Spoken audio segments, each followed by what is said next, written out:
Hello YouTube world, welcome back to my workshop. Project I got for you this week is this.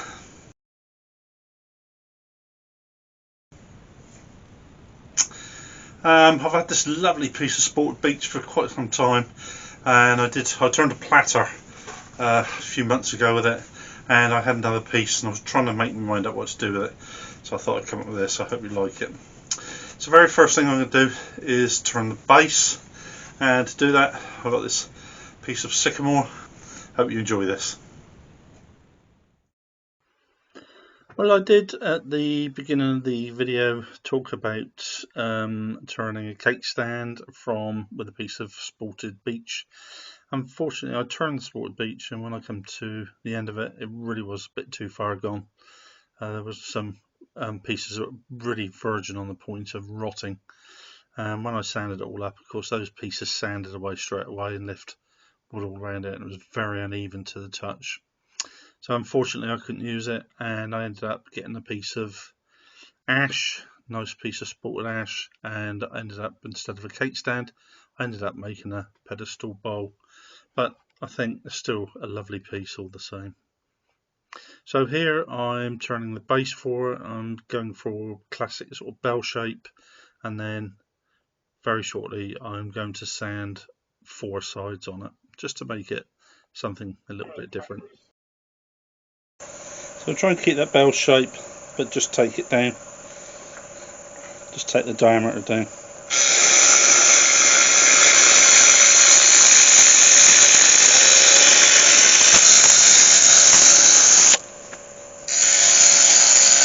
So I'm just going to run through the grits with that.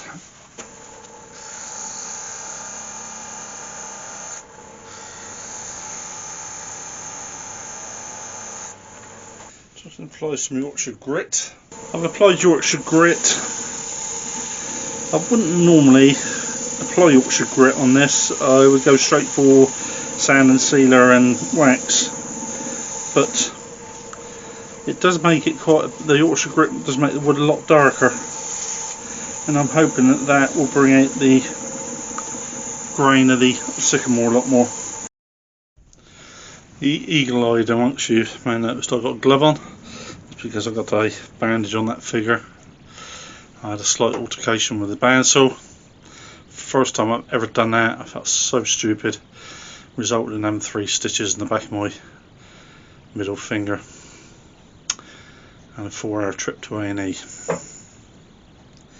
First time I've ever done anything like that. Hopefully the last. Right, I'm going to get to hollow this now. I don't want to hollow it too much because I still want to leave a bit of weight on it, because obviously it's going to be the bottom of I'm going to call it a cake stand, and you don't want the thing to be top heavy and falling over all the time, so I will leave a bit of weight in the bottom of there.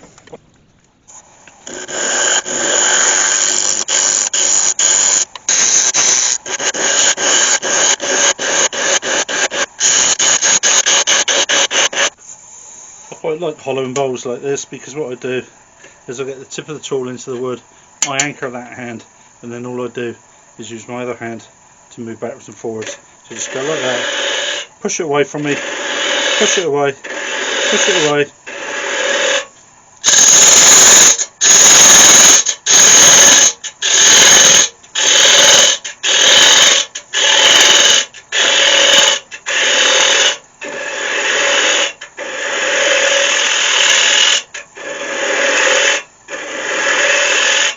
As you can see, you can rough that out very quickly.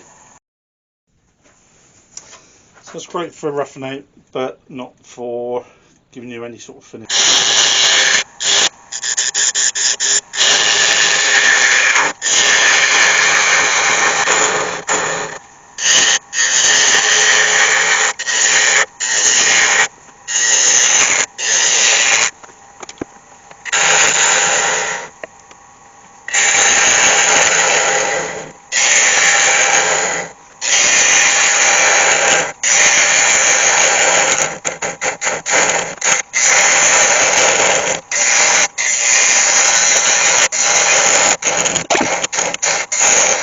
What I'm doing now is put a recess in there, because in a minute I'm going to turn that around and I want to turn that top away, and I need to be able to hold that in the bottom. This table I made some time ago, and it was for a homemade fluting jig. As you can see on here, I've got guides. I've got a piece I'm putting there so I can put stops in. I've got a piece I'm putting stops in there either side. It's all T-bar. So I use a T-bar nuts with butterfly nuts on them.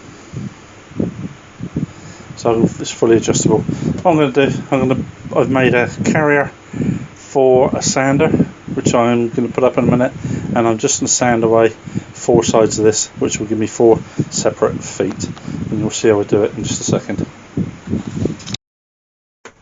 As you see from here, what I've done, I've got my belt sander, and I've just made up a simple carrier.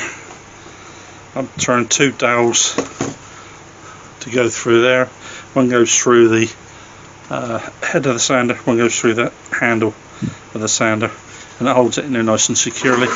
And then that will just butt up against my guide bar and allow me to just move it backwards and forwards just to sand that away. So what I've done is I brought that up so it's just touching. I've got that locked in position. I'm going to turn that lathe off because I automatically go to turn the lathe off or on when I'm in actual fact. What I want to do is turn that off. So what I've done is I left that on because I can't get to the switch, so I'll just turn it off and on at the plug.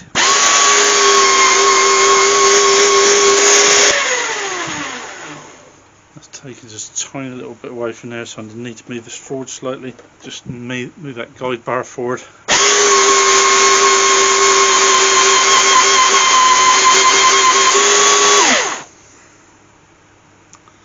So you see on there, I'm just gradually taking that flat away now.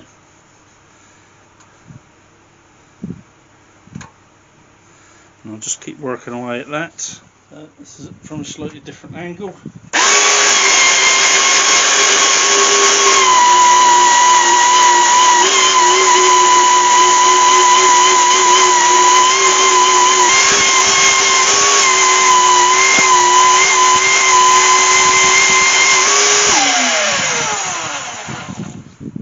As you can see, that's taken away very nicely. Give me a lovely finish on there. So all I need to do now is turn that around so that's flat on top, and I'll just go in and do exactly the same again. I did think about this when I was doing this, that it took quite a while with the sander, not an awful lot of time. I was trying to think if there was a quicker way to do it, and I thought to myself I probably could do it a lot quicker if I set it up with a plan, but that would have required a much more complicated jig, and it's probably something I'd hardly ever use again. I was just doing a little bit of experimenting really to see what it would look like. I think it turned out quite nice in the end, but as I say, not something I think I'd be doing very often. It's not that often you turn a pedestal bowl after all. As you can see, that's all finished. 4 equal sides, got some nice feet on there. Just something a little bit different. But what I do need to do is sand up in there because that is extremely sharp in there. And I just need to go around there and cut that edge off.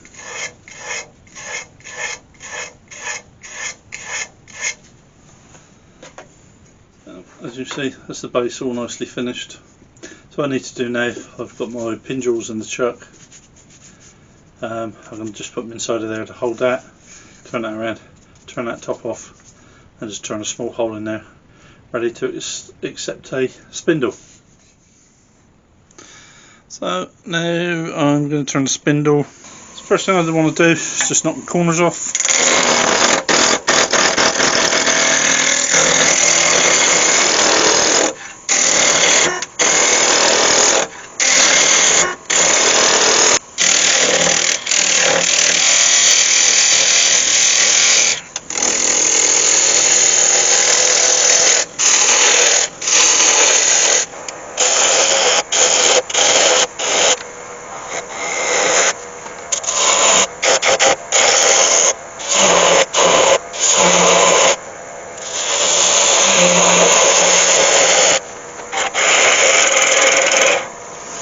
First thing I need to do is get this down a lot thinner.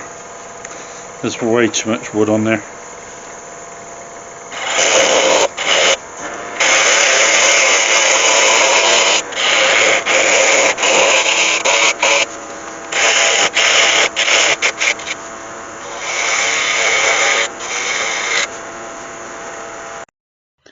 So as you see at the moment, the end piece nearest the revolving centre, away from the chuck, that I've turned that down so that will fit inside of the hole I drilled in the base. It's too long, so I will be losing some of that length. And what I've done now is I've just marked the centre, and then the middle of the two halves, it's a quarter effectively. And then what I'm doing now is I'm just turning down, just to leave a couple of beads, 3 beads along the length.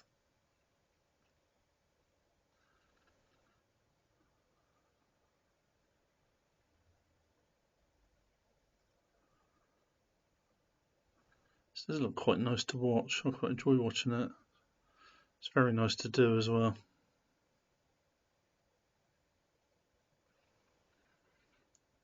There's something very relaxing about doing small stuff like this. Very delicate, very small. Now I'm not sure what happened, but at some point that middle bead chipped.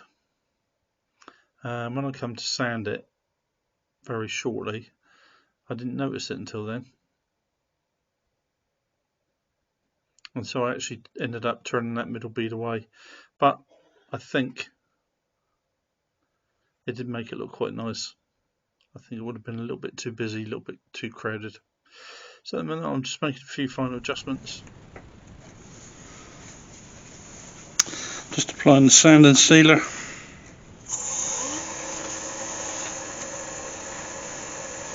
And the wax.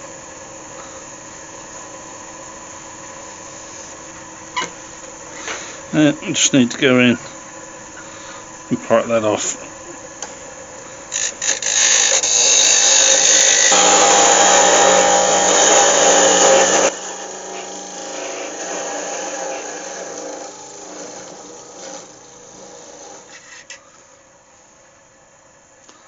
Beautiful. This was the piece of beech, the spalted beech that I was going to use. As you can see, it's a lovely piece of wood. It's about 11 inches across and about 14 the other way. And it was such a shame. But there were some pieces in there that really were too soft to use. Obviously, I filmed myself turning the whole lot, but you're not going to get to see that because I didn't get to use it. So what we'll do, we'll go straight into the piece of ash that I used. So I had a quick look through my wood pile and I found this piece of ash, which is quite nice. It's all spalted, quite a pretty piece, and I'm going to use that instead. So I've mounted this on the chuck and I'll just take some clean-up cuts across the bottom and just take that nub off. Use this for my top.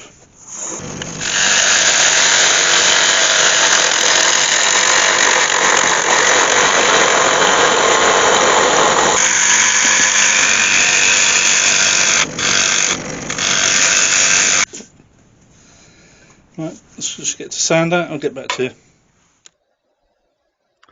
So I'm just going through now. I'm going to apply sanding sealer and wax. This piece was very dry. I did soak that sanding sealer up very quick. I ended up putting about 3 coats on, sanding it down in between each coat just to make sure I had a really good seal on it. But as you can see, once that sanding sealer goes on there, it does give it a lovely finish. It does make that grain look beautiful. Well, there we go, YouTubers. The outside's all finished, and now we'll just get to hollow in the middle.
That's lovely.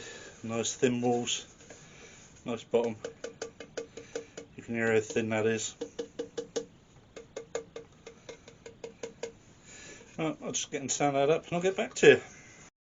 So that's all sanded down to 320, and now we'll apply the sand sealer and watch that grain coming out there. Very pretty grain on there already.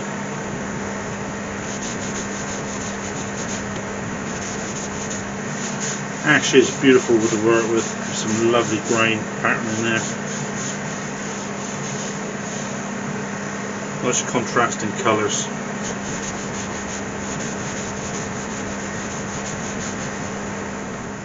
So here we go, YouTubers, final construction of the piece.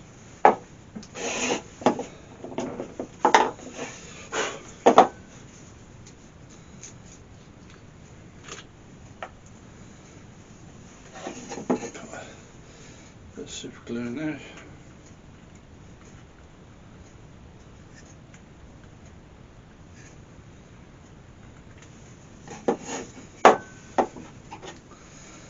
Spray that with a bit of sealant. Put that in there.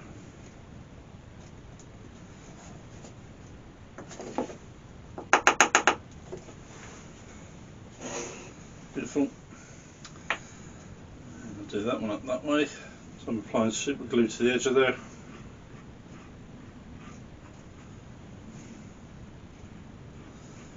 All the way around.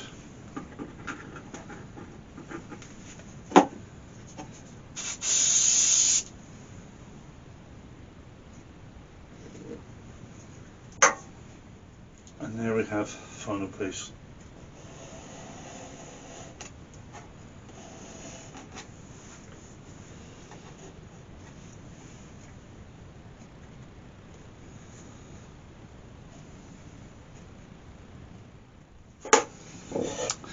Well, here we go, YouTube world. What started off intending to be a cake stand with a nice piece of spalted beech ended up as a pedestal fruit bowl with a nice piece of spalted ash. As they say, man plans, God's laugh. But I think you'll agree that turned out to be quite a nice little project in the end. I'm quite pleased with that. That does look quite nice. So, as always, I've been Steve Howe, and as always, I've had some great fun down in my workshop. Hope you enjoyed it. I'll see you all again next week. You take care of yourself. Bye bye.